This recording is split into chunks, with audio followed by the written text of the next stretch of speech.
ఈ కథ తమ జీవితంలో సంతృప్తి చెందకుండా మరియు ఇతరులు తమ కంటే సంతోషంగా ఉన్నారని భావించే వారి కోసం.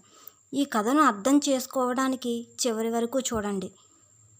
ఒకప్పుడు ఒక కాకి తన జీవితంపై చాలా అసంతృప్తిగా ఉండేది.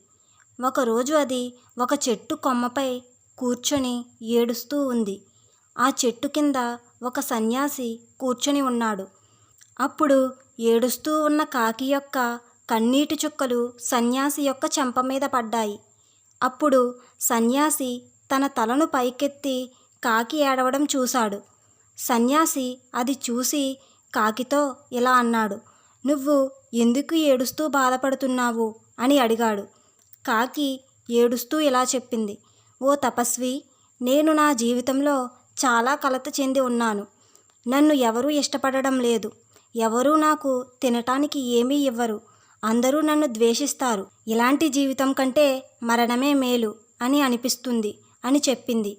అది విని సన్యాసి కాకితో ఇలా అన్నాడు, "మిత్రమా, మనం ఎలాంటి స్థితిలో ఉన్నా సంతోషంగా ఉండడం నేర్చుకోవాలి" అని చెప్పాడు.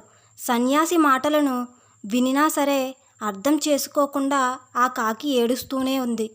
అప్పుడు సన్యాసి, "నువ్వు బాధపడకు. అసలు నువ్వు ఎలా ఉండాలనుకుంటున్నావు అది చెప్పు" అని అడిగాడు. అప్పుడు కాకి, "దయచేసి నన్ను హంసగా చెయ్యండి" అని కోరింది.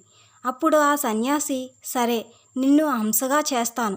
కానీ నువ్వు ముందు హంస దగ్గరకు వెళ్ళి నువ్వు ఎలా ఉన్నావు అని అడిగిరా" అని చెప్పి పంపించాడు. కాకి సరే అని చెప్పి హంస దగ్గరకు వెళ్ళి ఇలా అంది, "నువ్వు చాలా అందంగా ఉన్నావు. పాలవలే తెల్లగా ఉన్నావు. అందరూ నిన్ను ఇష్టపడతారు. ప్రపంచంలో అత్యంత సంతోషకరమైన పక్షివి నువ్వే అని నేను అనుకుంటున్నాను" అని చెప్పింది. కాకి మాటలకు హంస బాధతో ఇలా చెప్పింది, "లేదు మిత్రమా, నేను సంతోషంగా లేను.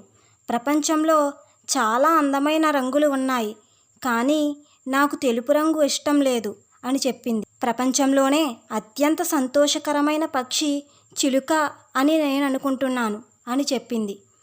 ఇది విని కాకి అక్కడ నుండి ఎగిరిపోయి చిలుకను చేరుకుంది. చిలుకతో, "నువ్వు చాలా రంగురంగులుగా మరియు అందంగా ఉన్నావు. నువ్వు ప్రపంచంలోనే అత్యంత సంతోషకరమైన పక్షివి అనుకుంటున్నాను" అని అంది. దానికి చిలుక దుఃఖంతో ఇలా చెప్పింది, "మిత్రమా, ప్రజలు చిలుకను బోనులోనూ పంజరంలోనూ బంధించడం చూసి నేను సంతోషంగా లేను. ప్రపంచంలోనే అత్యంత సంతోషకరమైన పక్షి నెమలి అని నేను అనుకుంటున్నాను" అని చెప్పింది. ఇది విన్న కాకి నెమలి కోసం వెతుకుతూ ఎగిరిపోయింది. చాలాసేపు వెతికి చివరకు జూలో ఉన్న నెమలిని చూసింది. నెమలి దగ్గరకు వచ్చి, "ప్రియమైన నెమలి, మీరు చాలా అందంగా ఉన్నారు. ప్రతిరోజు వేలాది మంది ప్రజలు మిమ్మల్ని చూడడానికి వస్తారు. ప్రపంచంలో అత్యంత సంతోషకరమైన పక్షివి నువ్వే అని నేను అనుకుంటున్నాను" అని చెప్పింది. దానికి నెమలి విచారంగా సమాధానమిచ్చింది, "ఈ ప్రపంచంలో నేనే అత్యంత అందమైన మరియు సంతోషకరమైన పక్షిని అని నేను ఎప్పుడూ అనుకునేవాడిని. కానీ నా అందం కారణంగా నేను ఈ జూలో చిక్కుకున్నాను. ప్రజలు నా రంగురంగుల ఈకలను అలంకార వస్తువులు చేయటానికి తీస్తుంటే నాకు చాలా బాధ కలుగుతుంది. దానివల్ల నేను సంతోషంగా లేను మిత్రమా" అని చెప్పింది. నెమలి నుంచి ఇది విన్న కాకి ఆశ్చర్యపోయి, "మీరు సంతోషంగా లేరా? మరి ప్రపంచంలో అత్యంత సంతోషకరమైన పక్షి ఎవరని అనుకుంటున్నావు" అని అడిగింది.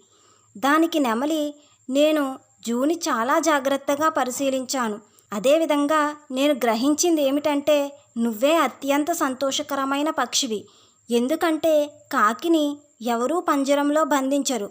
ప్రజలు మిమ్మల్ని పట్టుకోవడానికి కానీ మరియు బోనులో ఉంచటానికి కానీ ప్రయత్నించరు.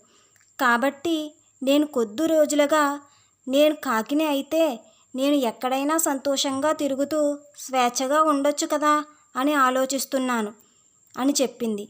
ఇది విని కాకి అక్కడ నుండి ఎగిరిపోయింది. మొదటిసారిగా నేను కాకి అయినందుకు ఆనందంగా ఉంది అని అనుకొని మళ్ళీ తిరిగి సన్యాసి వద్దకు వచ్చి ఇలా అంది, ఓ తపస్వి, నేను ఎవరిలాగా అవ్వాలని అనుకోవట్లేదు అని చెప్పింది. మోరల్ ఆఫ్ ద స్టోరీ ఏమిటంటే, మనం ఎప్పుడూ అనుకుంటూ ఉంటాం మనకంటే పక్కనున్న వాళ్ళే చాలా సంతోషంగా ఉన్నారు అని.